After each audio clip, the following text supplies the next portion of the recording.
Welcome to Rant on Reels. I'm Michael Fooch. And I'm Xavier Bodnet. On this episode, we will be doing deep dives into John Wick 3, The Hustle, and round 5 of the trivia. This time it's me asking Xavier the questions. I can't wait to get them all wrong. But first thing, we want to know what you guys think of the trivia too. So feel free to answer on it in our comments on our YouTube. And don't forget to like and subscribe and follow us on iTunes. We're all over the place. We're on Spotify. We're on Instagram. And we're everywhere. Just follow at Rant on Reels. How's your week, Xavier? Well, I feel like I wasted 6 weeks of my life. 6 weeks or 9 years? No, it might be 9 years. Because, I mean, like, for those of you who don't know what we're talking about, spoiler alert, we're going to be talking some Game of Thrones with our news. Because what bigger news is there than... Who sits on the Iron Throne? And I was going to say how disappointing the last episode of Game of Thrones was. Yeah. I got to be honest. At about the moment when Jon stabs Daenerys, I did my spoiler alert, right? I'm good? Yeah. Okay. At the moment Jon stabs Daenerys, I'm just like, yeah, I'm done. And I think at that point, there was not one thing I liked about the episode. Yeah, no, I'm like, yeah, I don't know about this. I thought, I'm like, oh, maybe they're gonna talk it out. I thought there was gonna be like maybe some more emotional scene, but Jon Snow does the most dishonorable thing I've ever seen in my life, which I wouldn't think, that's just completely out of character for him to do that. But everyone was out of character in this episode. Yeah. Like, hold on. 9 years to see Bran sit on the Iron Throne. Yeah. Well, 9 years. a lot of the good options are dead. I want to start with that though. I want to start with Bran. Bran, the most useless, annoying, boring character on the show that literally ever in the first 7 seasons when he's behind the wall we're like, "Oh, do we have to listen to Bran storylines?" When I read the book, I'm like, "Oh, it's a Bran chapter. I just want to fast forward through this." And he sits on the Iron Throne. He's so boring. Yeah, honestly, I didn't think he was born until... Well, I thought he was born until he got, like I said, he got the powers and then he'd go back in time. But it was more not because him, it's because I wanted to see what Robert was like, interested to see what Robert looked like back in the past. When he became the Three-Eyed Raven, young Ned. There were some interesting things. I thought his purpose in the story was to tell Jon he was a Targaryen. Well, no, it's to rule the 6 kingdoms. The 6 kingdoms, because power-hungry Sansa gets her way from day one. She wanted to be queen, and she is now queen. That's another thing that seemed out of character. Like, I thought her whole arc was for her to realize power corrupts, and it never really mattered. Look what happened to all these people. Look at all these demises, right? But no, she just decides to be queen of the North. And the thing was, she didn't want to bend the knee to a southern ruler. Mm-hmm. Bran's her brother from the North. Yeah. You don't want to bend the knee for your brother? Let's be honest. She was sitting at that little assembly of all of the leaders of the big houses, which we'll talk about in a second. Mm-hmm. And she's like, oh, if Bran's king and Jon's dead, that means I am queen of the North. Yeah, I'm not bending the knee, brother. You'll be a great king, but I'm not bending no knee. Yeah, I don't know what's going to happen come in the future. It'll probably, after they're dead and the new king, he'll probably take it back over. So that's what's probably going to happen in the future. Hundreds of years later, maybe. Is there any storyline that you liked? Is there any character you're like, you know what? I'm happy with how he or she ended. I guess Tyrion had maybe the best, and I'm not upset with Bronn or Brienne. Like the minor characters. Wait, you're okay with Brienne? Yes, she's queen. She's serving the Starks. Wait, no, she's not. She said she was going to protect Arya and Sansa, and now she's in King's Landing protecting Bran. Yeah. She promised Kat to protect the daughters. Yeah, but this is when Kat said her kids were dead. She thought Bran was dead. So they made the Irrelevant. problem. Who's more likely to be killed, Sansa or Bran? Probably Bran. Really? He's the king. He's the I king. feel How like, many but kings? everyone How many wanted him. kings have been killed since the? But the difference is he was like elected king in this democracy that they established. Yeah, well, we'll see what happens. Sansa's like in the north, where like. Yeah, but people are more loyal in That's the true. north than they are in That's also. King's Landing. I don't know. I disliked it. I feel like being king of the north is way more safer than. I didn't like Brienne's story ending. I didn't like. I like Davos' story ending. Yeah, Davos I was happy with, but even still, he's there. What's he the house of? He's not the house of anything. So what's he doing in at the king's table? He's a strong advisor. Isn't he like the master of ships? That's what they said he was. Yeah, how does one become the master of ships? Well, how does one become an advisor to I just figured Stannis, would right? the Iron Islands be the master of ships? Like whoever was the no? No, I think she's just doing her own thing. Okay. Well, it makes sense. He's the best smuggler in the league. In the Seven Kingdoms or Six Kingdoms. Here's a question for you. What Daenerys did last week, was it evil? It's messed up. I mean, I don't think it was evil, but most people think what she did, she didn't have to do what she did. I just don't like. I was on the fence last week with it being evil and not, because like, I think it's crazy for sure. I don't think it's crazy. Yeah, it's crazy. I mean, it's surrendered. Questionable, but I look at it and I'm like this: like her allies in that assembly were on her side with what she did at King's Landing. Her army was on her side. The only people that were kind of against it were like the Starks.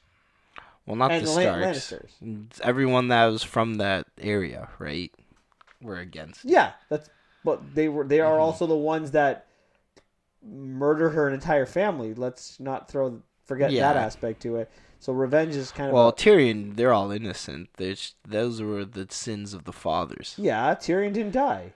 Yeah, so Tyrion you can't have saying one person say, "Oh, I'm not my father," but then blame the other families for what their fathers did. I'm just saying, since she's been into Westeros, she should have stayed in the Marine. I don't know. I think probably was her best bet. I find it interesting, like the line that Tyrion gives to Jon is a fascinating line. Like he's explaining everything that Daenerys did to Jon about like crucifying people and killing people, and they're like, well, they were evil men, so it's easy to throw them away. And killing Cersei, she was evil, so it's easy to throw that away. But there will always be evil men. So don't understand, like, are you saying that it's okay to kill evil men, or it's not okay? Is what she did from the beginning not okay? Well, she was bent on world domination. That's what she was about. Like, as you can tell, like, we're gonna burn all the enemies. Like, her final speech is like, we're not done at Westeros. We're going everywhere.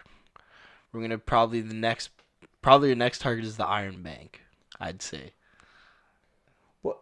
Why is that a bad thing? If she's a good leader, what does it matter if you call? Like, I mean, I look at it like because this is kind of like based on the English, right? Like the whole concept of this show is like the War of the Roses, and then after the War of the Roses, like there was like that, you know, King Henry VII ruled, and then Henry VIII, and then Elizabeth I. And Elizabeth I kind of expanded England, and eventually they conquered like most of like the world, right? The sun never saw the British Empire. So if they're spreading like democracy or their values, is that really a bad thing? Well, she wasn't spreading democracy. No, but good, like freeing slaves and, you know. Yeah, but her idea of freeing people was different from what other people might have. Yeah, her idea is freeing is like, let's kill. I don't know how this worked out. This logic was weird to me. Let's kill everyone so that people in the future can not know that type of evil. No, see, I view this completely different. But that's what she said. No, she didn't. She said kill everyone in charge. Kill the rich, kill the lords and the ladies, and then it wasn't just the lord and the ladies. Yes, she said go back to Marine. It's what she did in Marine. Yeah, but like after that, she said, "Our mercy." She thinks mercy is our weakness. Mercy is our strength. Yeah, mercy. We're having mercies on all these. Yeah, not the regular people living in King's Landing. There was the regular regular, like the peasants, the workers, just the regular citizens of She's King's not Landing. anti-regular citizen. See, I'm not saying she's I know she's anti-regular answered Lords citizen. and I'm just saying her idea was killing all those people. I'm explaining to you, but let me explain to you what Okay. she's doing. She's not democratic. She's actually communist because that's Marx's theory, right? Yeah. Kill all of the rich, and then let the poor rule the world. Yeah, but she killed the poor too. No, only in King's Landing. Yeah. And not all of them. Once they took the city, she didn't kill the poor. She only killed the Lannister men. No, she killed the No, poor. we saw John say like it was. She Oh, killed the Lannister. Yeah, once the city was conquered, once the city was burned to the ground and it everyone wasn't was burned dead. to the ground, Xavier. There was barely anyone alive. There were more people. Come on, Xavier. Come on here. Well, now we're just drifting off to. We're not drifting. I'm just saying. There was more than enough people. There was hundreds of thousands of people there. You told me she killed hundreds of thousands of people. Yeah, she probably did. Oh, Did you forget what happened in the episode before? What happened in the episode before? She burned the entire city Not down. we see the city. It's still there. Yeah, barely. It's like snowing. It's ash because of all the dead bodies. There's a lot of dead bodies, but not the whole city. Okay. Whatever. All right. Either way, dislike this series. Yeah, I dislike it. What about Arya? Arya's ending. Who cares? I was never that big into Arya. I liked Arya. I was disappointed with all of it. Don't watch it, guys. It'll ruin the whole show's kind of ruined. I find now. Yeah. All right, I got more depressing news for you. Yeah, what's the? So you got the Game of Thrones that depressed you yesterday.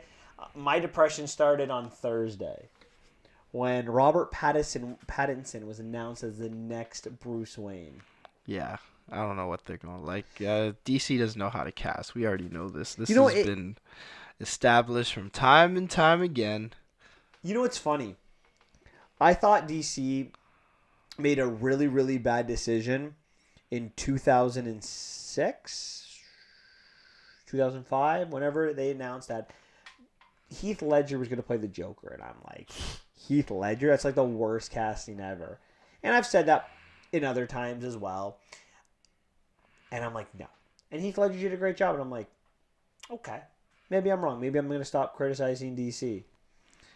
Yeah, what about their casting of Lex Luthor? And like Brendan Roth as Superman? Well, that too.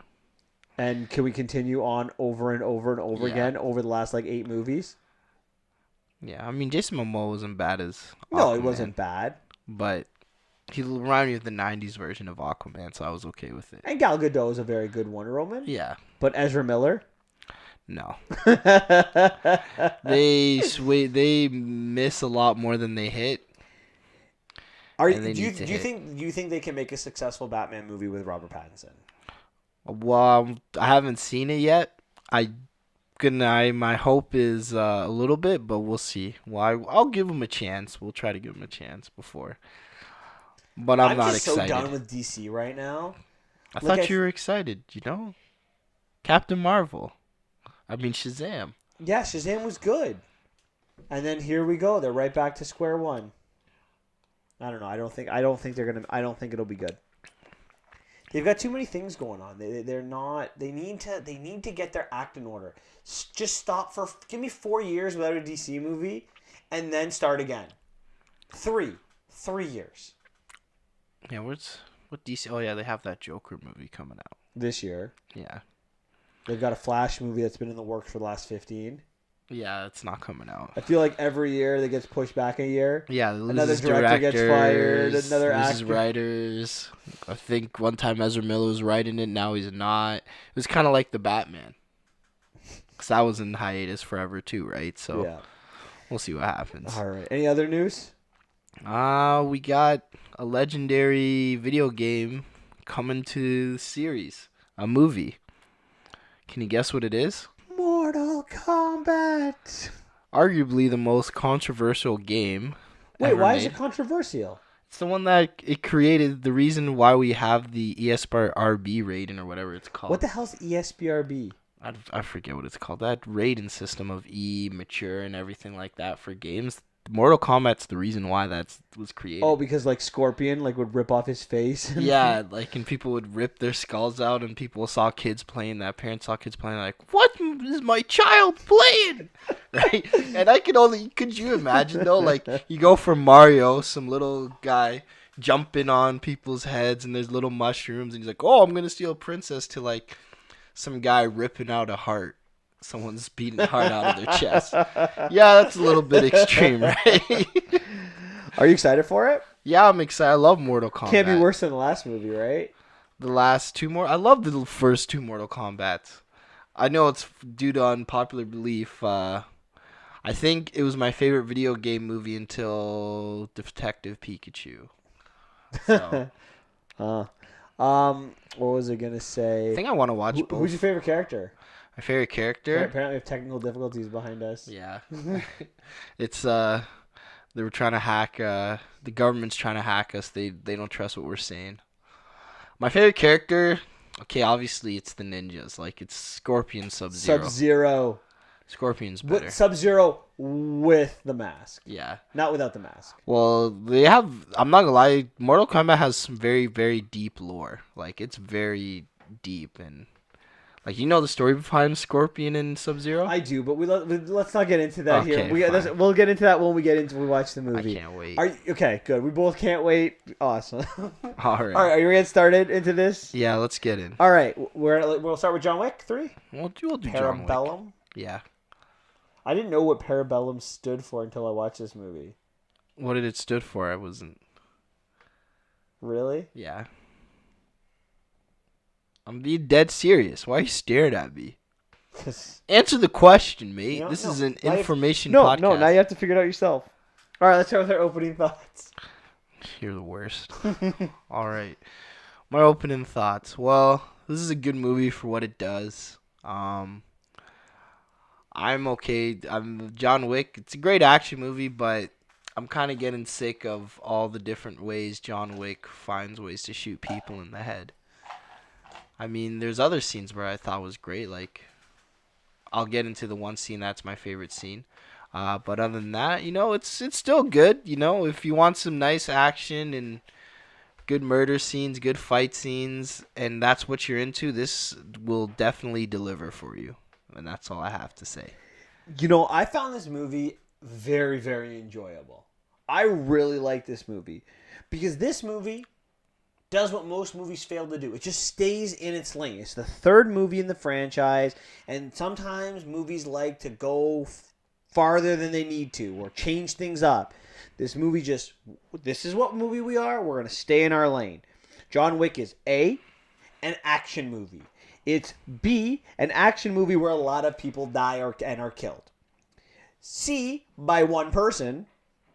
D, in all these deaths by John Wick are done in very cool, different ways. And that's what this movie does. It sticks with the script. And if you're in the mood to watch someone get shot in the head or just some mindless violence, you will love this film because it does what it's supposed to do. Now, don't get me wrong. I'm not going to sit here and tell you that it's the greatest movie ever. But this movie has some plot with it too. Over the three movies, we see the world of John Wick continue to build. And I really like the world building elements in this movie with like the adjudicator specifically. I really like that kind of role. So it's not just about death and action. There's some plot, there's some humor to go with it. And overall, I really like the film. That's great. Let's dive into it. Let's dive in. So the movie begins like the second movie, which begins right after the first movie. The third movie begins right after the second movie. We get started right where we were left off. And just if you don't remember where we left off, John Wick in the Continental shoots a guy from the high table in cold blood.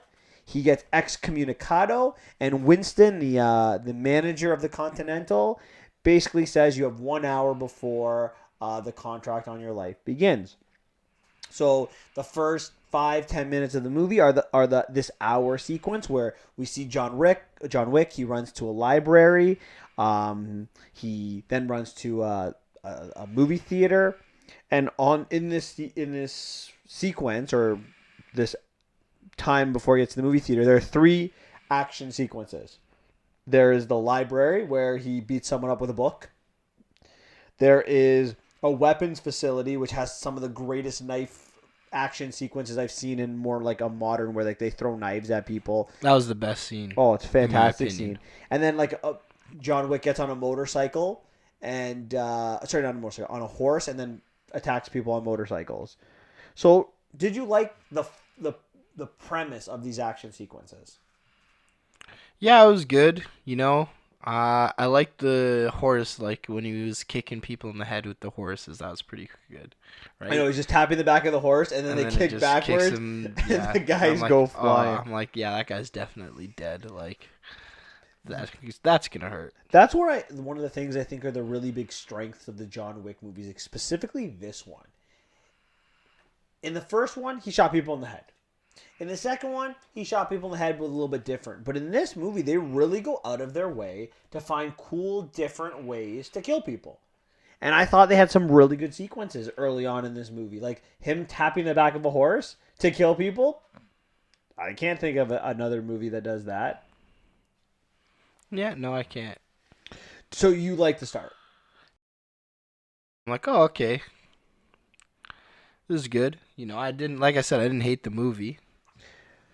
So when he gets to the theater, this is the Belarusians, like where their mob goes, and he goes right to the director with this cross, which apparently represents a ticket.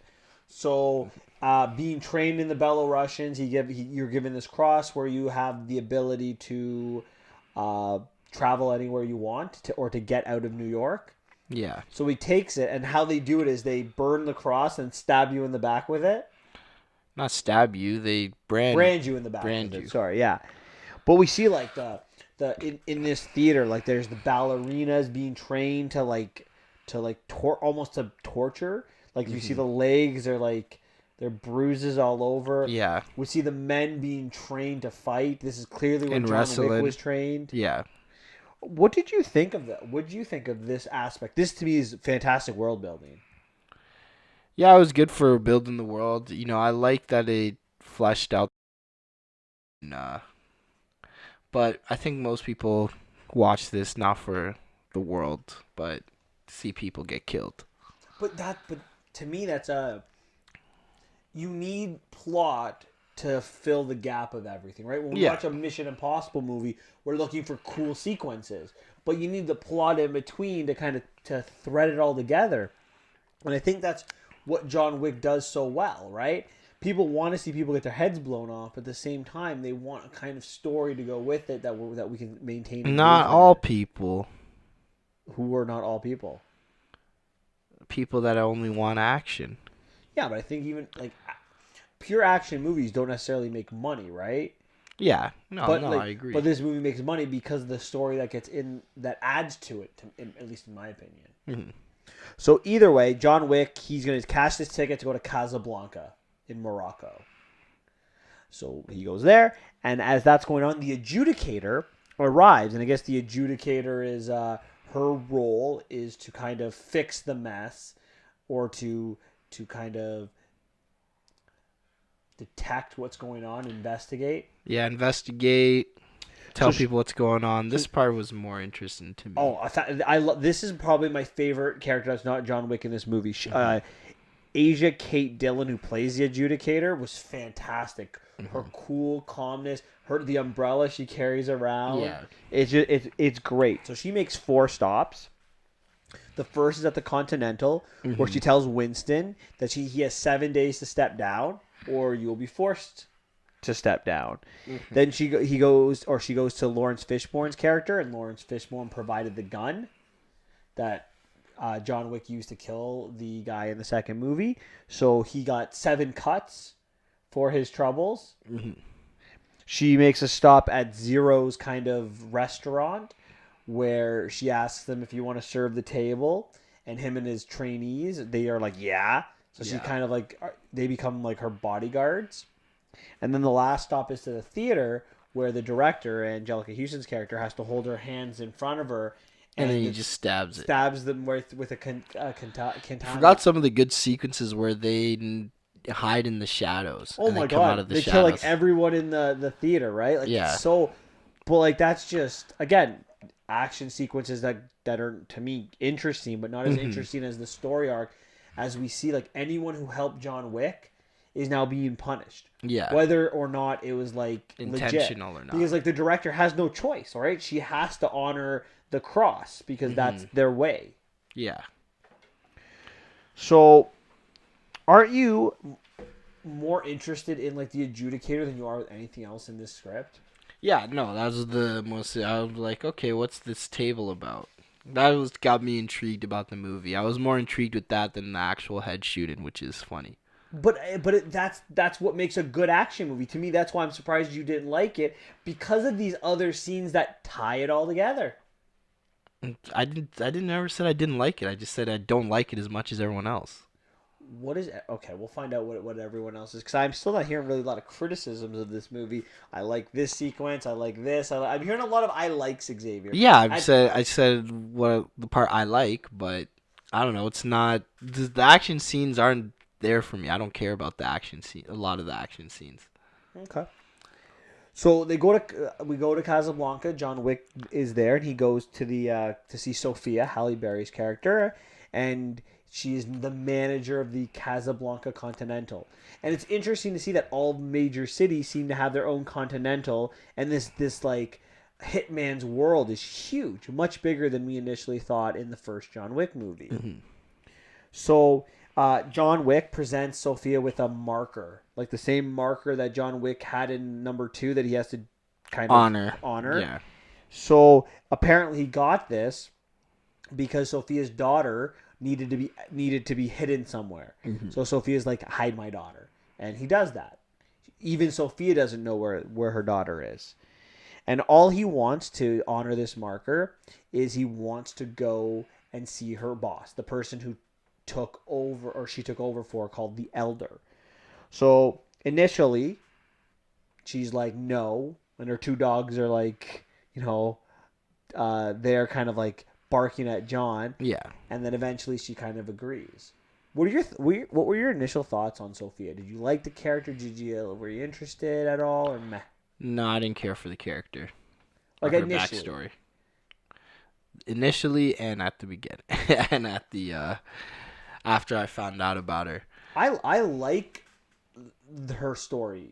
I like the fact that it kind of shows you like you have this strong female character who had to choose, who couldn't get out, right? Like John Wick is like the exception to the rule, right? We're finding out in movie 2 and in movie 3, even a little bit in the first movie, that the world, when you're in this hitman's world, you don't get out. To the point where Sophia couldn't get out, so she's like, you need to hide my daughter. Mm-hmm. Like, you can't even have a family. It's not safe, right? And he asked her, do you want me to tell you where your daughter is? And she's like, no! They found out where she is. If I knew, I would want to see her, and then she's at risk. Mm-hmm. So I like this backstory because not necessarily from the Sophia point of view, but from, again, the world-building point of view that they're building.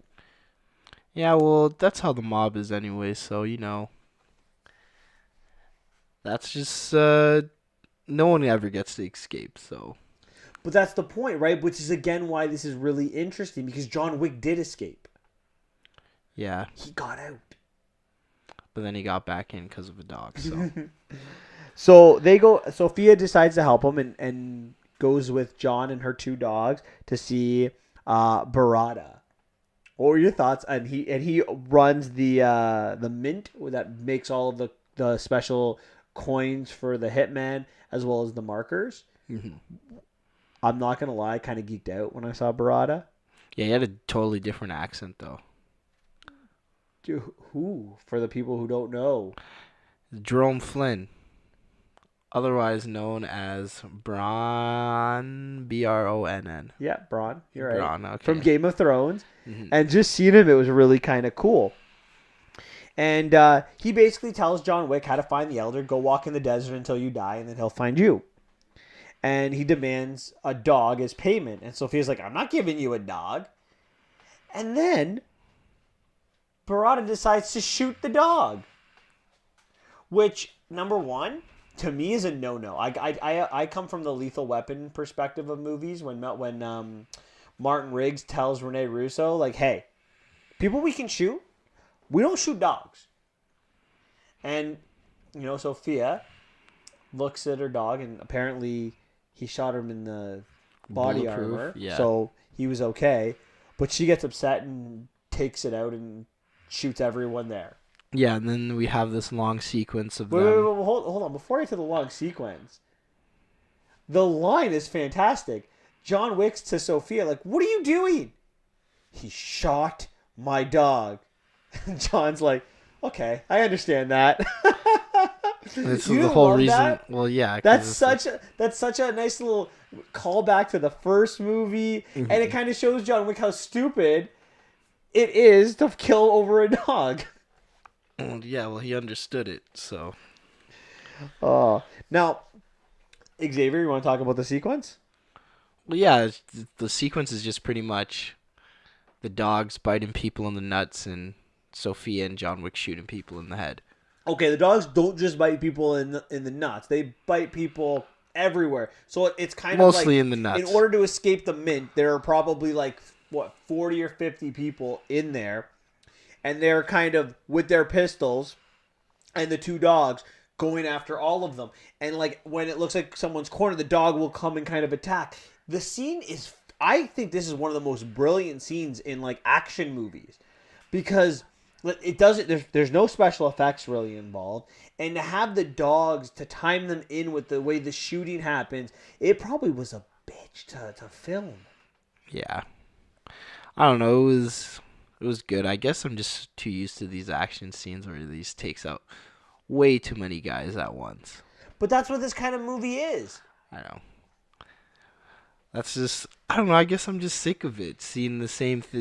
I can see my problem with the John Wick movies. For me, I can take any scene and I wouldn't be able to tell you which John Wick it would be in. I'm like, oh, is this the first one, the second one, or the third one? For me, it's just, I don't know. It's just. But that's like in any movie that has a lot of movies, you lose track. No, for scenes, right? The scenes are all the same, different new ways. Yeah, to do it. But don't you think this movie's innovative? Not really. Why not?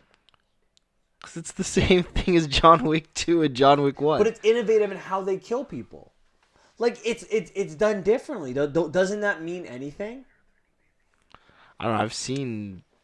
I don't know. I guess I've seen it more in games where you can use dogs as tactical. So I guess because I've seen it in other forms of media, the fact that I've seen it in a movie, I was just not that creative. I don't know. I've played a lot of Grand Theft Auto, so I guess I'm more creative in ways of killing people than John Wick. Wow.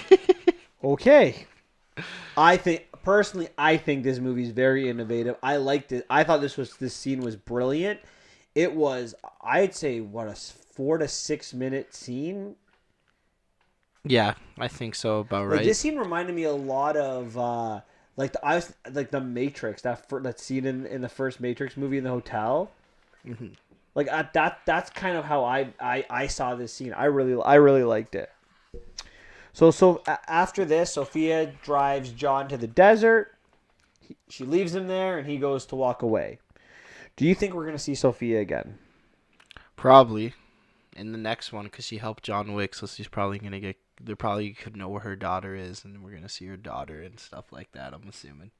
I think we'll see her again too. I don't know if it'll be for you, for your reason behind it, because like the elder knew that she helped him, right? There was no punishment at that point.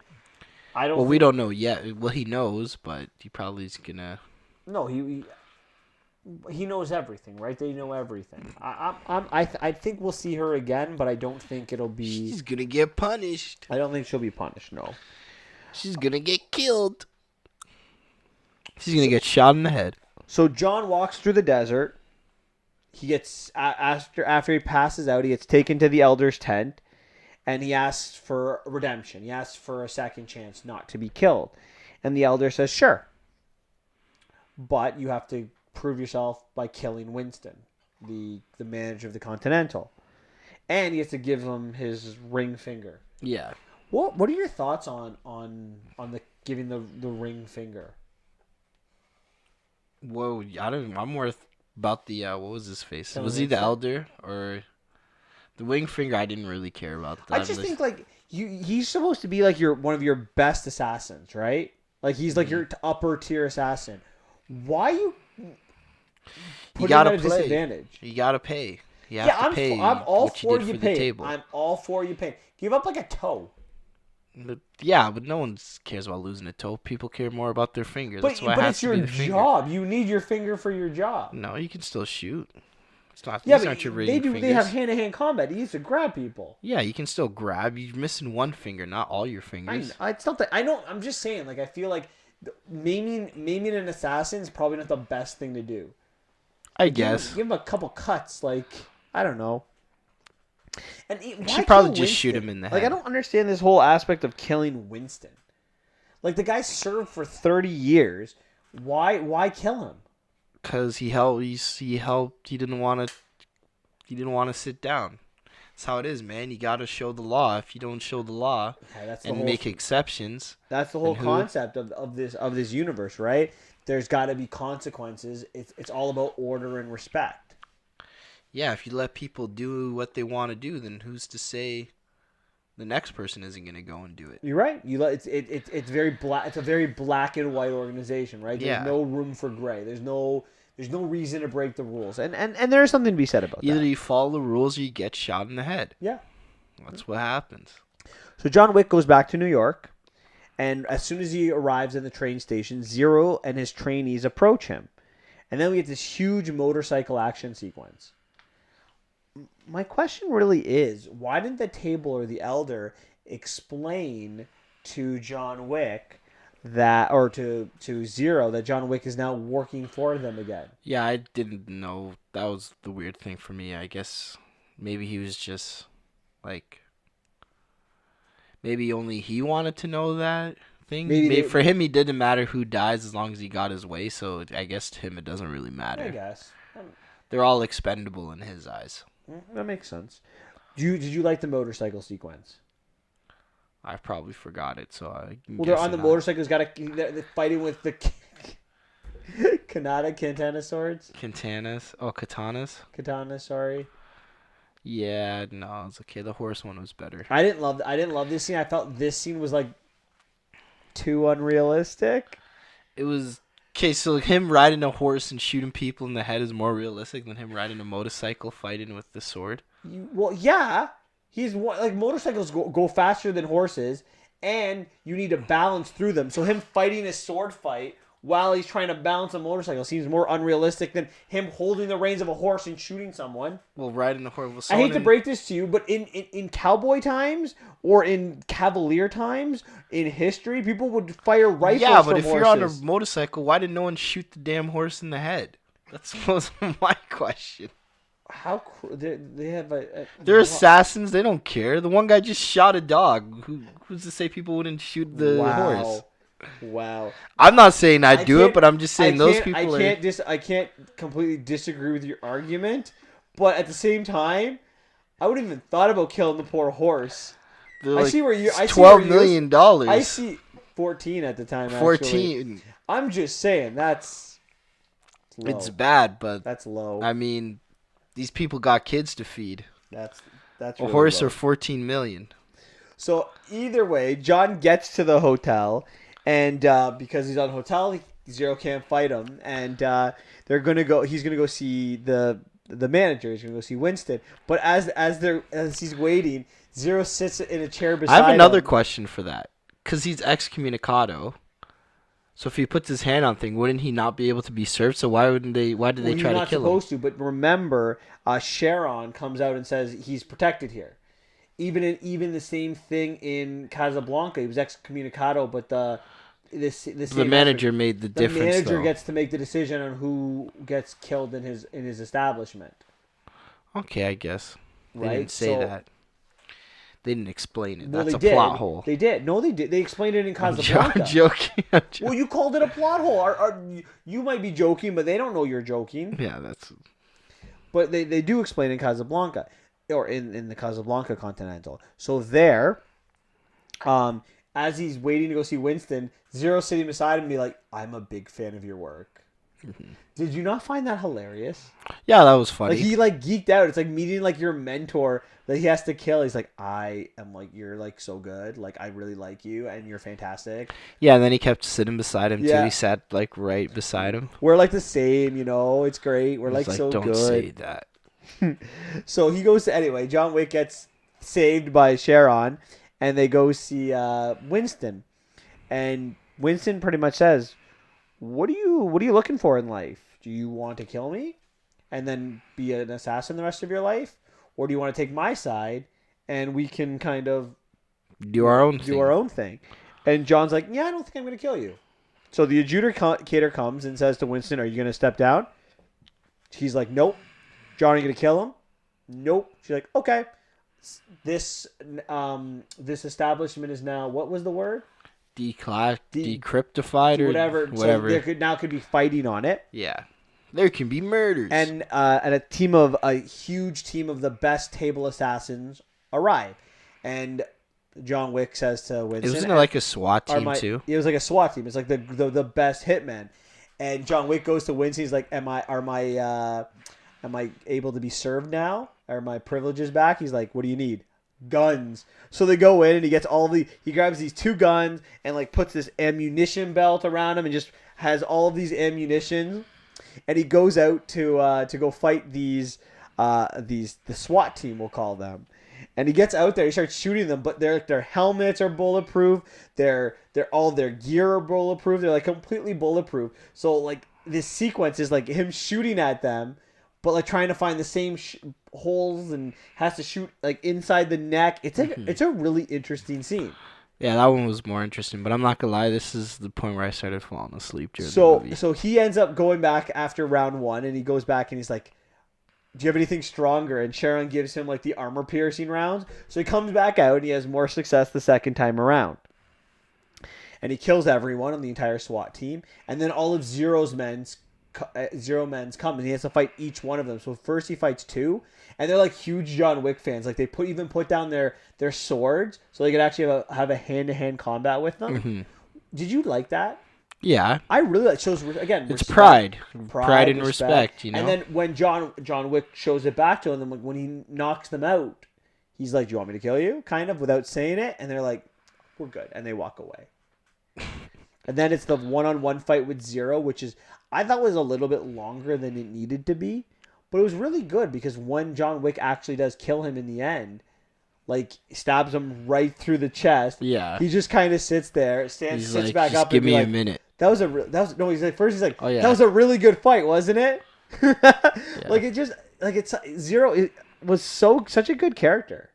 Yeah, no, he was great. I kind of wish he lived to see him in the next one, maybe. Yeah, like on John Wick's side, like kind of thing. Nah, he's just a constant rival to John Wick. He comes back alive. So then we kind of get to the ending of the film, which with the adjudicator, calls a truth. Calls a parlay. A parlay. And then Winston says, like, sure, we'll go parlay. And I'm like, I just want to show my feats of strength. I want my kind of my hotel back. I want to run the hotel. And she's like, done. And then they look at John Wick and we're like, what do we do with John Wick? And this is where I understand, like, if you're like this assassin, you're this table group, and like your SWAT team was just like taken out by John Wick, wouldn't you be like, this guy should be someone we like really should want around? And like the guy we wanted him to kill, we're back in bed with, so why don't we take John Wick too? Yeah, and the guy that and it didn't really show his strength. He didn't even do anything. It was mostly John Wick. I know. So why don't they be like, you know what? No, John Wick, do you want to be the manager of the Continental? That would make more sense. But I guess they want to make a sequel, so this is the way it goes. So, Winston... Plot armor. Winston, decides to turn on John Wick and shoots him off the roof. Mm-hmm. And he falls to his quote-unquote death. Yeah, he should be dead, though. And as the adjudicator is leaving, she kind of goes to see the body, and the body's gone. And Lawrence Fishburne's character has brought in him in like some kind of garbage Yeah, because his like group are like homeless men. That's his. to his area, and then the adjudicator comes back to Winston and says John Wick's body's gone, and Winston's last words were Baba Yaga, Yeah. which you know what that means? No. It means boogeyman in Russian. Oh. Because So I remember Baba Yaga was in in Hellboy, too. Hellboy, right? So that's what it means, boogeyman. But there was a lady. Yeah, but whatever. So were you content with then, Lawrence Fishburne, who's now cut completely up, Yeah. goes to John Wick, are you mad, John? And his last words, Yeah. And then sequel with the heavy metal music. So Yeah. typical. were you content with the ending? No. Why aren't you content? It's a great ending. Other than the fact that it makes no sense. But other than that, it's great. Well, it doesn't make any sense, but I get it. I mean, the fact that he... okay, if he's saying the fact that he's like, yeah, I'm pissed. Well, okay, cool. But it makes... that's just cheesy 90s crap. I can't... Hey, I grew up in the 90s. I'm all about the cheesy 90s crap. I grew up in the 90s, too, and... I love it. Actually, but no, it does, 80s is more cheesy But it does 90s. make sense. You actually explained it yourself like 5 minutes ago when you said that this organization's all about honor, right? He was supposed to kill Winston. He did it. It's black and white.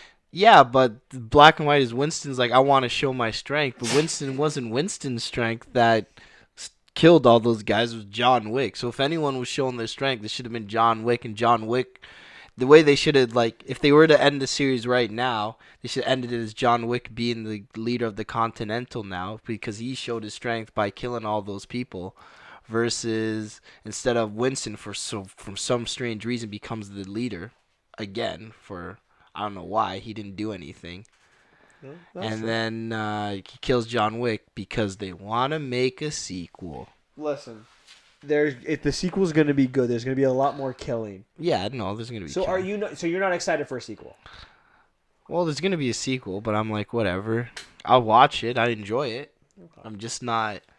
I'm not like a big John. Like, there's a lot of people I know that think John Wick's the greatest thing since like sliced bread. He's not the great. It's not the great. I'm not saying you. I'm saying other people. I agree with you. It's not the greatest thing, but he's good. You know what this is? This is 80s action films. This is Schwarzenegger. This is Stallone from the 80s, like Commando, Rambo, things like that. Like that's what this is, and we need something like this still. Like mindless movies are good. Like they're not bad. If every action movie was like this, I'm agreeing with you. But every action movie is not like this. Okay. Any other questions you have with this movie? No, I don't. All right, what are you giving this movie out of 10? 7.5. You know, before this podcast started, you said we were going to be very different on this, and I wasn't going to like your rating, right? Did I say that? You did. Oh. We got a thumbs up from the guy behind the camera. Okay. My rating of this movie is an 8. We are 0.5 off. We see this movie identically, pretty much. I give it a little bit higher. Not identical. Because I like the innovative, pretty much, very similar. Mm-hmm. If you're within 1, I think that's pretty good. But I think this movie is very innovative, and that's where I saw the difference from you. Okay. Anything else you want to say about John Wick? No. All right. Let's go on to... Shoot me in the head, please, John Wick, next time I watch your movie. You asked for it. All right. Let's talk about The Hustle. What are your opening thoughts on The Hustle? I'm not going to lie. There's some movies that are just carried hard by an actor, an actress. The Hustle is one of them. This movie, like Rebel Anne Wilson, Hathaway, right? No, not even close. This movie is way below Anne Hathaway's pay grade. The way she acted the hell out of this movie. I was just so mesmerized. Like she just stole every scene like she took. She just resonated so well. She was just amazing to watch. Like watch how she acted. All the different accents, her range, her emotions. It was the Anne Hathaway show, and everybody else was just playing second fiddle. So, as you can tell, the concept was pretty good, but not gonna lie, this was carried hard by Anne Hathaway's performance. I'd have to say. And that's my opening thoughts. Touche. Touche. You know, this is another female-centered remake. Did you know that? No. This is Dirty Rotten Scoundrels.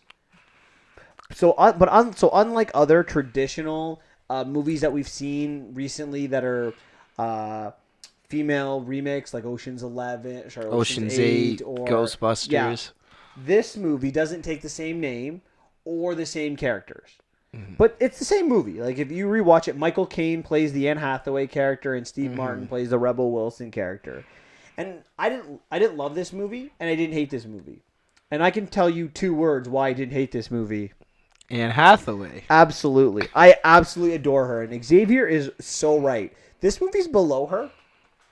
It really is. Like, Anne Hathaway acted the hell out of this movie. Yeah. Like, this movie... If you see her track record before this, you're like... I guess the only thing probably close to this acting is not even, like, maybe The Intern. Yeah. I like The Intern. I'm just saying maybe. I'm saying maybe. But that's the closest. You said it. Like, it's what you expect. Her accents, her range, you know, her emotions, like everything you said. She's great. She played her character. I'm not a fan of Rebel Wilson, and she's supposed to be like the crazy fun one, and I didn't get that from her. Like, I didn't get that. There were some cool moments, but this movie played it very safe. They stuck to the original script pretty much word for word, so it's enjoyable, but doesn't it change anything. I'm assuming it's going to change it changes my perception of Anne Hathaway. Yeah, it's like it tells me she can carry a movie. Yeah, that she's leading in. All right, let's deep dive into this. All right. So we get an introduction of both characters. Penny, Rebel Wilson's character, she's a small time con artist that's in New York, and she plays like this boob job kind of scandal for petty cash. Yeah, she does the catfish. Yeah, and then Josephine, Anne Hathaway's character, she's the calm, the cool, the collected one. Worth what, 27 mil? She starts the movie pulling a con off a Norwegian or Danish business guy. Brilliant.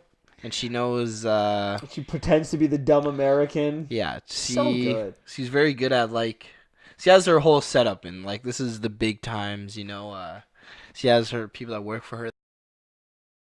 It's all for her. It's all about, you know, making the men feel like the hero and like they have to help the damsel in distress, and it's actually so true. Yeah, it's brilliant. What were your thoughts on the 2 characters initially after the first con? Well, Rebel Wilson's character is every other character she's ever played in the movie, so I was like, okay, well, it's this character. It's Fat Amy again. It's Fat Amy, but she's a con artist. I think Fat Amy is a con artist in the original one too. So, yeah, it's pretty much Fat Amy, and then it's Anne Hathaway. I'm not gonna lie, right then and there, I was very interested in Josephine's character. I was just like, okay, let's see. I want to know what she's about. I wanted to know more about how she sets up a thing. I wanted to like take more deep dive into that, like how she sets up for a con. See, I think that this movie should have kind of gone away from the original a little bit and focused on more the teamwork aspect of the 2 instead of the competition of the 2. Yeah. But it didn't. So Penny comes to the French Riviera and meets Josephine on a train. And Josephine kind of tries to get her not to come to her city because it's her turf. She's very loud, whereas Josephine is calm, cool, and collected, quiet, right? Penny would cannonball into a pool, whereas Josephine would slip in. Well, see, undetected. First you would, walk up to the edge, dap her little feet in, see if it's cold or not, and then gracefully sit down. There would be no ripples, like yes. So eventually, Penny finds her way to this city, and Josephine has her arrested and conned up. Yes. So she for $8,000. takes $8,000 away from her. Yeah. So Penny basically she gets arrested. She's like, I know someone here that will help me, and calls Josephine, but the problem is the police officer is actually working for Josephine. Her. Yeah. She always pretends to be the cop. So She does look like a cop, though. Yeah, she does. Isn't she actually really a cop, though? No. No? Is she? I don't know. I thought she was. I thought she was like a corrupt cop. Oh, she might be. I don't. Okay. I don't know. Brigitte, See, they didn't. I wish they dived more into that. I right? agree. Explain that more. So she tells Penny. Josephine tells Penny that the person you conned is Russian mob. That if you don't leave this city now, you will be killed by the Russian mob. So Penny is like, oh my God, I gotta get out of here.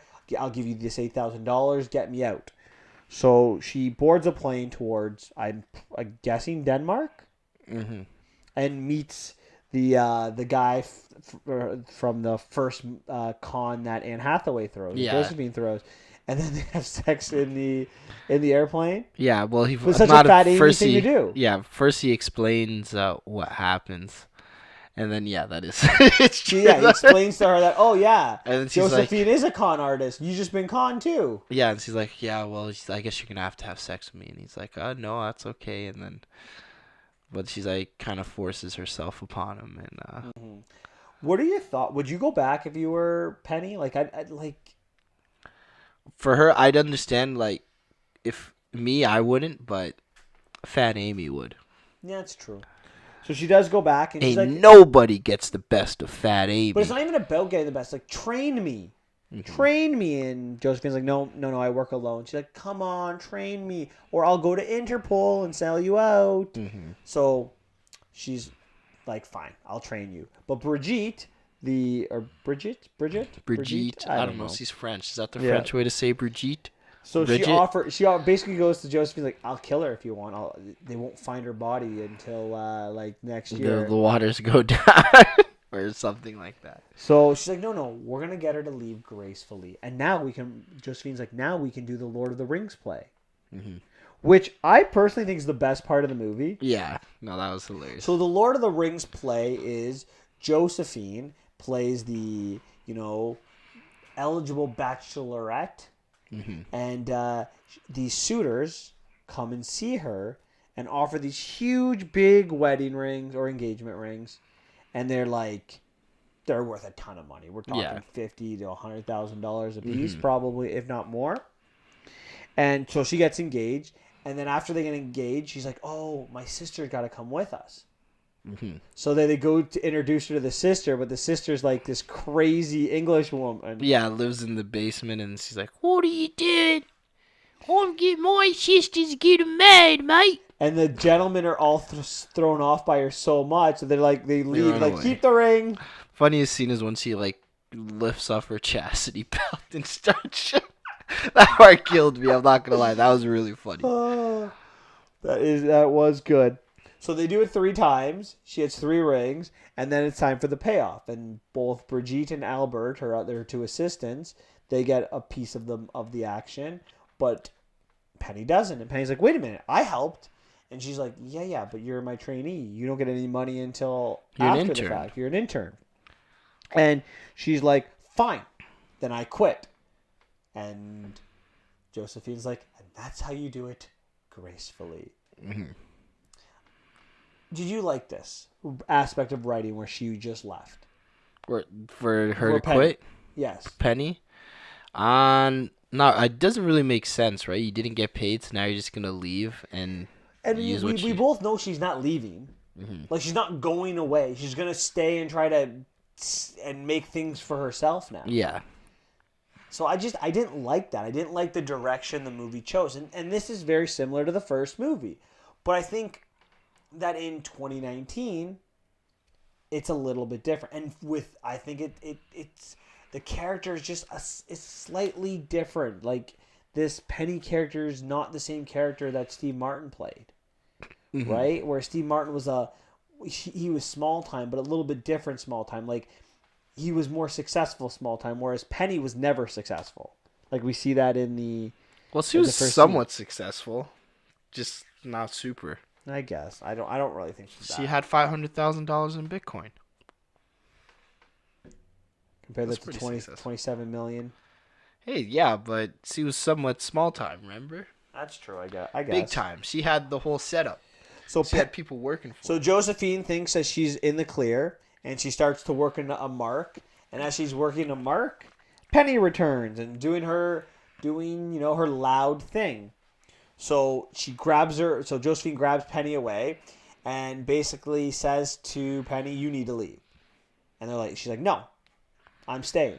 So they decide to make a bet, and they're gonna pick a mark, and who can have the best con on the mark. And they pick a guy who falls in the pool. And Josephine's like, "Hey, he's like 12 years old." And she's like, "Doesn't matter, that's the mark." Josephine asks the waiter, "Who's that?" And apparently it's the young tech billionaire. Did you like this angle? And that was so 2019. No. I absolutely hate this. Is a big part of why I'm not going to give this movie a good rating. Why? Because of the tech billionaire? Nope. What's Josephine all about? Oh, professionalism, calm. Research. Yeah. Research. She explains it. The first thing you do is research. So you're just going to trust a waiter that, oh, yeah, he's a tech billionaire? You're not going to do your research to make sure that this is a good mark for you? It's actually true. I didn't even notice that. That's the first thing she said, right? And then the first thing. And then even what's her face, Fat Amy, I forget, Penny tells her research at the beginning, right? And someone like that is so important. Now, I'm not saying that the little twist that's going to happen that would have been found, but for me, that's a big, she thinks she's so calculated in how she acts. Like the joke is she has a stick up her butt the entire movie. Mm-hmm. But what Penny calls a stick up your butt is what I call a $23 million win or $27 million win because you're that good. Mm-hmm. Anyways, so they decide they have 1 week to do this, and in that week, let's sum it up by saying this: Penny pretends to be blind, and basically says that tells Thomas the mark mm-hmm. that there's this doctor that charges $500,000 called Dr. Shoemaker, Schwarman, whatever, some German name. And Thomas searches him up. Mm-hmm. And because Josephine had heard the conversation at dinner, she makes this fake webpage for him, fake phone number, fake Instagram account. And Thomas sees, oh my God, the doctor stayed in this hotel. And he goes to the area and sees Anne Hathaway, who's playing the doctor now. Mm-hmm. And so she's going to get, or try to get, Penny to see. So she spends the week trying to get Penny to see. There's some funny moments, but that's pretty much the gist of what happened. Is that about right? Yep. Did I miss anything important? No. So what is the most memorable moment of all of this to you? How good Anne Hathaway looked. You're right though. She those I'm not normally the biggest fan of bangs, but she pulled those bangs off. My favorite scene is an Anne Hathaway scene. It's the scene where she's in the washroom. Oh, and the Real Housewives of Essex. Yeah. so basically, Penny, who's pretending to be blind, is watching Anne Hathaway dance with Thomas, mm-hmm. and the Real Housewives of Sussex say to her, like, what's going on? She's like, that's my best friend and that's my boyfriend. And we were engaged, but something happened. Yeah. So they corner Anne Hathaway in the washroom, and you think that she's gonna get beat up, but when she returns back to like her house and Penny's there, she comes in and is like, "You think I can't handle the Real Housewives of Sussex?" And she basically told them that Penny could actually see, and the girls come in and like glue her hand to the wall. It's like, where's the super glue? Yeah. I thought that was the scene I enjoyed the most. Yeah, that was a great scene too. Now, did you find this story arc or this scene with Penny being blind believable? No. I'm with you. I didn't love it. Yeah, it was okay. To me, it's not a good con. For someone like Penny to fall for Thomas's con, I get it. It. It makes sense. And I don't know. I'll ask you. Did you know that Thomas was going to be a con artist? Not yet. I thought. Now, do you have to understand? I've watched this movie before, so I knew. Oh, okay. But I told Giovanna, I'm like, you know that Thomas is the con artist, right? I don't want to tell you because you would have. No, I don't want to spoil the movie for you. Yeah, Medusa. So you spoil it for your girlfriend. Wow. Well, she doesn't care as much as other Yeah. people, and See, I just think that I it's didn't just, see it coming at all. I'm like, oh, maybe he actually is a good because guy. I thought he was gonna. but I ask you this question: do you think that he's dumb enough not to realize she's not blind? Like for 1 week. For a night, I get it. It could happen. Mm-hmm. But how many little things happen in that 1 week where you would have figured it out? Yeah, Especially that's when true. you see her every day. Yeah, that's true. You're right. You're actually right. And then, let's be honest. You want to know the moment you should have figured out he was a con artist? When he talked about investing in his new thing. Oh, okay, maybe that, but not where I would have. Wait, when he was like, "No, I like Penny." Yeah, when he didn't want to sleep. When Anne Hathaway tried to seduce him and he didn't want it. Yeah, I was. It's funny because I leaned over to her and I'm like, "There's no way. There's no way. No way. This must be a movie." I thought it was movie magic. That's what I call it. That's why I thought he didn't know because I'm like, "Oh, it must be movie magic." Yeah, I don't know. But again, the Josephine character is supposed to be smart, cool, collected, and they just by what maybe that Penny gets under her skin, and that's why that's the argument they're gonna make. But I just think she's too smart for this to play out the way it did. True. So Thomas gets them,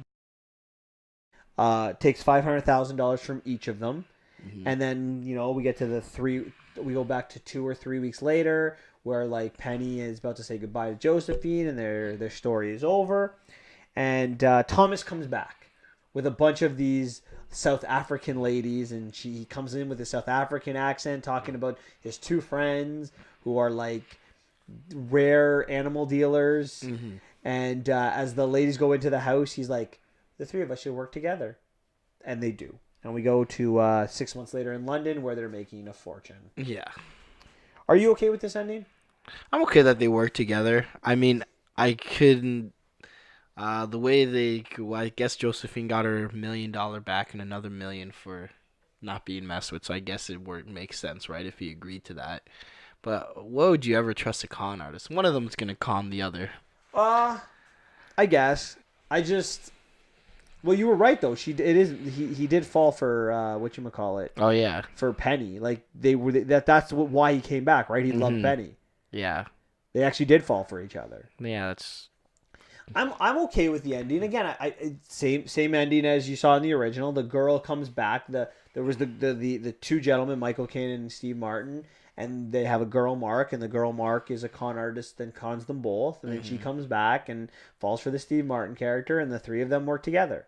Okay. And I guess it does make sense, right? They're three different personalities, Yeah. and they can build off each other. Yeah, That's why the Lord of the Rings play went so well, right? Yeah. And then you can tell, the one guy, he plays the super nice, I'll do anything to help, like, so dumb and ditzy, he'll pay any type of money to help someone, and then it works out. Overall, what were your thoughts on this movie? Like, Well, this movie is heavily. More negative, more positive? I'm 50-50 on it, so I'm probably going to give it a 5 out of 10, mostly because of Anne Hathaway. See, I'm going to go a little bit higher. I'm going to give it a 6 out of 10, and I'm going to tell you it's primarily because of Anne Hathaway, but it's an enjoyable movie. Like, you're not going to be like bored out of your mind. It's not overtly long. Scenes don't really drag out, and there are moments that you'll like. Again, if you've seen Dirty Rotten Scoundrels and you like Dirty Rotten Scoundrels, you'll like this movie. Excuse me, sorry. So It's a long night. Anything else you want to talk about with this movie? Like, I don't. It's nothing too much. Yeah. It's just a cut and dry movie. Exactly. It's not. You're not gonna love it. You're not gonna hate it. It's gonna be somewhere in the middle. You're gonna be between 5 and 7. Yeah. I do feel that Rotten Tomatoes kind of gave it I think it's like 17% on Rotten Tomatoes right now. It's not. It's not that bad. It's That's like almost unwatchable. It is unwatchable. Yeah. That's 2 out of 10, right? It's Yeah. unwatchable. I think it's enjoyable. Like yeah. It's no Ocean's 11, but it's definitely better than Ocean's 8. Yeah. I'd agree. Okay. All right. Well, that sums up our 2 movies of the day. It's time to get into the trivia portion. All right, here we go. All I right. have no idea what the trivia is So about. those of you who are our, regular listeners, you know that the last 4 times we've done trivia, 2 times that I've asked the questions and 2 times Xavier has asked the questions, they have been movie quote related, where I've given him a movie quote or vice versa, and we have to figure out what the quote is. Xavier was bored of losing in movie quotes, so No, this it time, wasn't. You changed it. don't lie. You know you were bored. Couldn't What? handle the movie quotes. You didn't even get the take ass kick names Okay. quote from Infinity War. So that's kind of sad. You're sad in the face. That's best comeback ever. All right. So this is how we're doing the trivia today. I'm going to give you 3 actors, and you are going to tell me the movie that connects the 3 actors. Oh. I will also say this. There are no animated movies in this, so no voice actors. Okay. Everyone is an actual actor from the movie. Yeah, good. Okay? Keep it that way. So, I'm going to keep score here. How much out of how many questions? There's 20 questions. Okay. All right. Are you ready for number 1? Interstellar. So, your first one, Interstellar. John Candy, Daniel Stern, Joe Pesci. Home Alone? Home Alone is correct. Yeah! I would not have accepted Home Alone 2 in this case because John Candy was not in Home Alone 2. Okay. Okay. Xavier, 1 for 1. I was worried I don't know if you'd get that. Joe Pesci. And I'm like, okay, has to be Home Alone. I've seen everything else. Joe Pesci's almost like mom. Well, I gave you the other than the main character. John Candy is the guy who drove the mom home, and then Joe Pesci and Daniel Stern are the two criminals. The wet bandits in the first one, the sticky bandits in the second one. All right, quote number 2. 3 actors for number 2: Judd Hirsch, Jeff Goldblum, Bill Pullman. There's 2 movies I want to say, and I don't know. What are the 2 movies that you're thinking of? I'm thinking either Jurassic Park. Wait, no, Jeff Goldblum. Yeah, Jurassic Park 2 or frig. I'm gonna say Independence Day. Independence Day is correct. Yo, what's up? Judd Hirsch played Jeff Goldblum's father, so one of the main characters. Jeff Goldblum was David, the main character, and then Bill Pullman was the president. Okay. Oh, Xavier, maybe this is a little bit better for you. I'm just getting lucky. All right. Bob Gunton, Tim Robbins, Morgan Freeman. Tim Robbins, Morgan. Hey, he's already at 2, all right? I want nothing from the peanut gallery back there. Morgan Freeman, Tim Robbins. Frig. These are all really easy. I'm just going to throw this out there. I did not pick really hard ones. I know. I just don't. And these are the 3 main characters, the 3 top billions from this movie. I don't think I watched this movie. Maybe I didn't. Well, we'll see. Sure. Prisoners.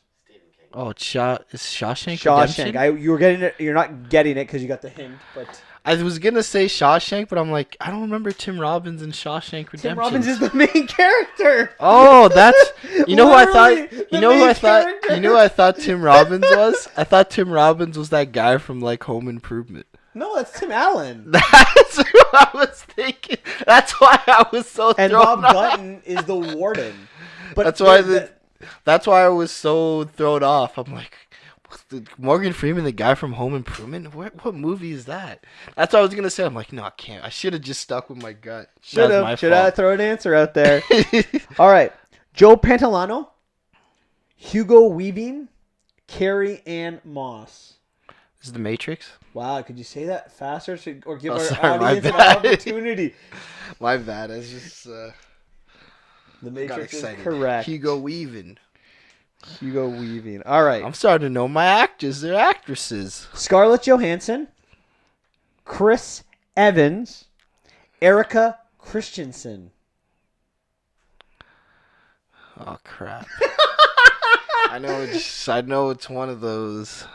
Erica Christensen. I don't know who the hell that is. So good. I'm gonna throw it out. So good. Who's Captain America: Civil War? Erica Christensen is the main character in this movie. Then Chris Evans. Then ScarJo. Is it? Frig, I can't. The one with the smart girl. Wait, no. I mean, like, there's a smart girl in it, but like, what are they trying to do? Who's the main character? Who's Erica Christensen? What's her name again? Erica Christensen. Give her a hint. It's about the SATs.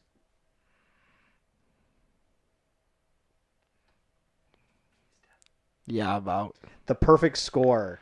Oh no, never watched that movie. That was a huge movie for Chris Evans back in the day. Never even watched that movie. I didn't even know that was the movie they were in together. I thought they were all. It was in Avengers the first time They've they been in stuck 8 together. movies together. Wow. See, I never All would right. have guessed that. Ted Levine, Jodie Foster, Anthony Hopkins. Hey, stop it. Is it The Visitor? No, it is not The Visitor. It's The Sixth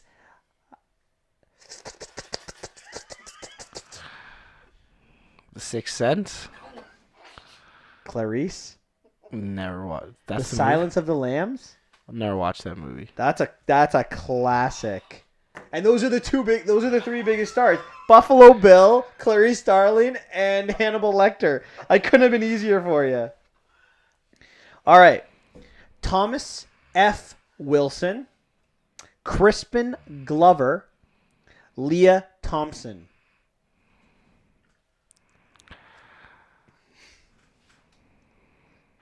Indiana Jones? No, it is not Indiana Jones. I gave you this 3rd, the 4th, and the 5th main actors. I'll give you one of the top 2. Christopher Lloyd.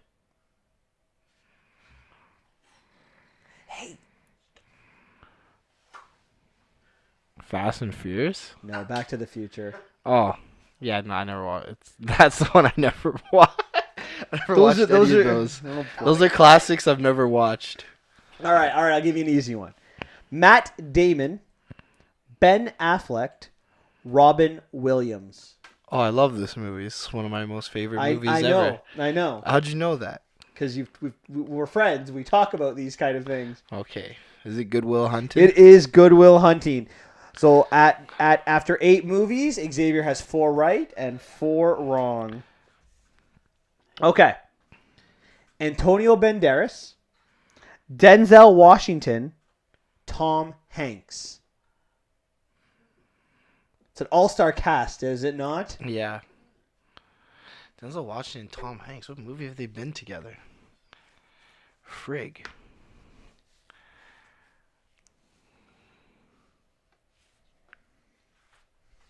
I have no idea. Tom Hanks won best actor for this movie in 1992. 93.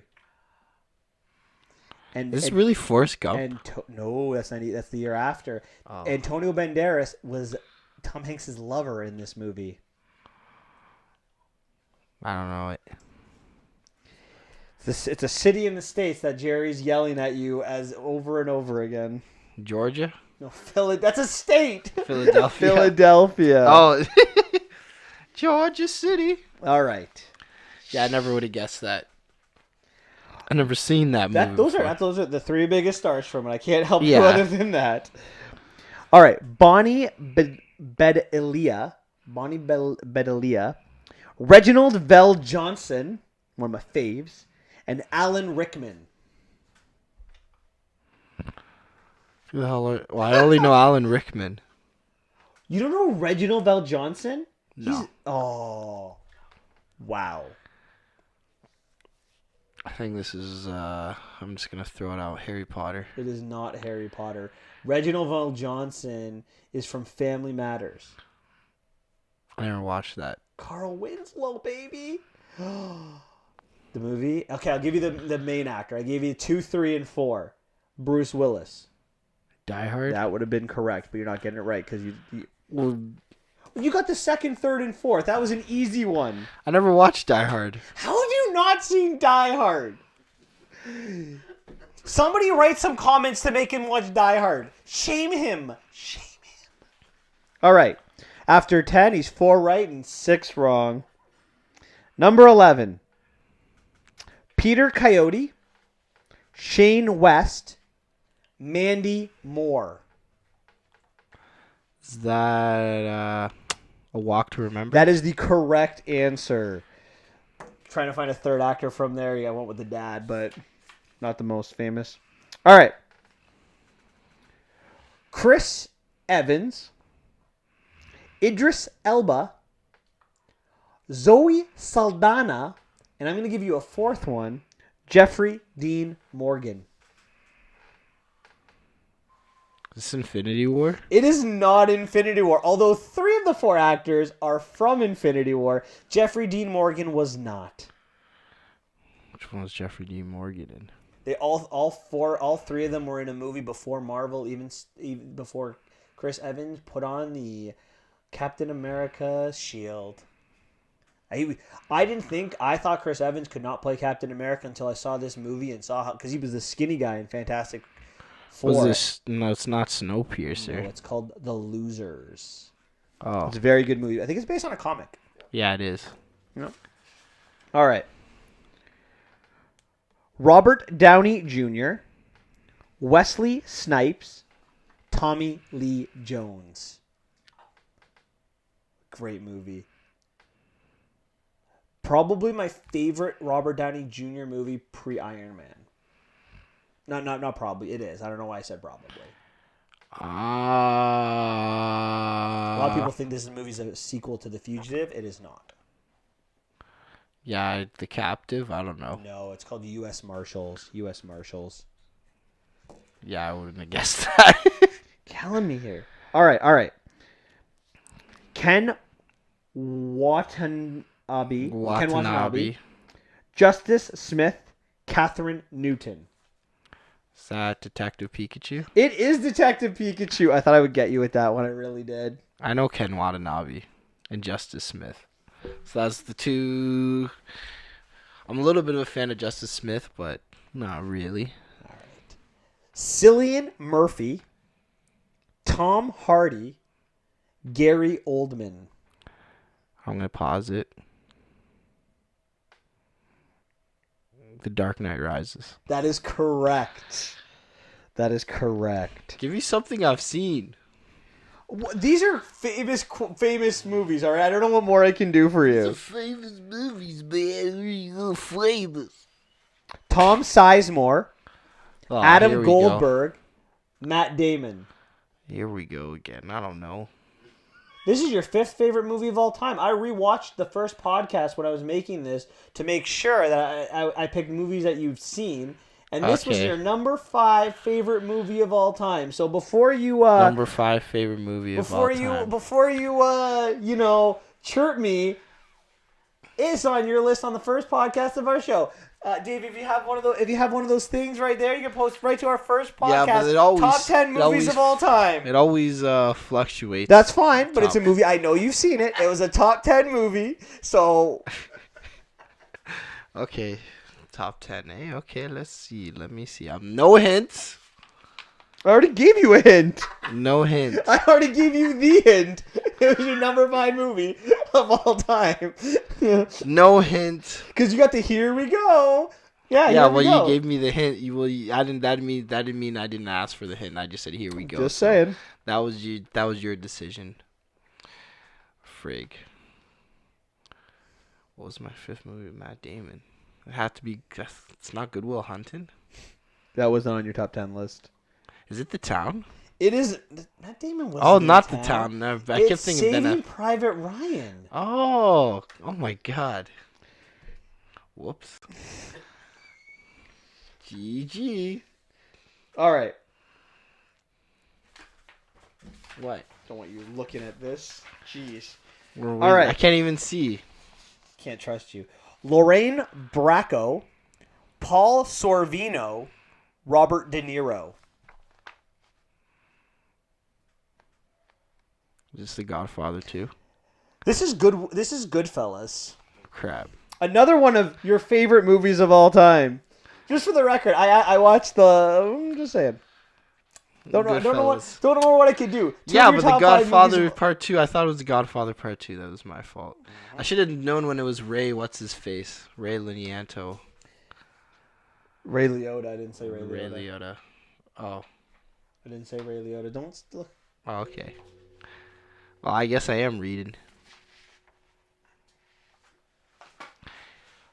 Ving Rhames, Rebecca Ferguson, Henry Cavill. Mission Impossible 5. No, that is incorrect. I mean, 6. Mission Impossible 6. I only said 5 because I thought the 5th was the latest one, okay? I will give you that one. 6. What's the 6th one called again? Fallout. I was going to say Ghost Protocol, so... Bill Hader, Russell Brand, Mila Kunis.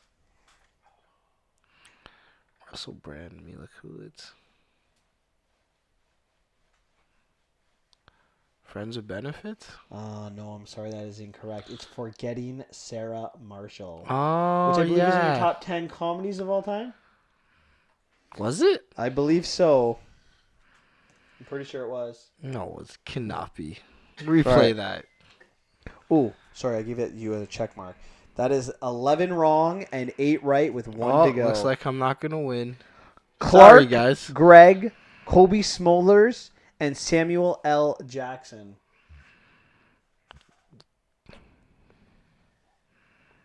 The first Avengers? That is the correct answer. You thought about that for a second.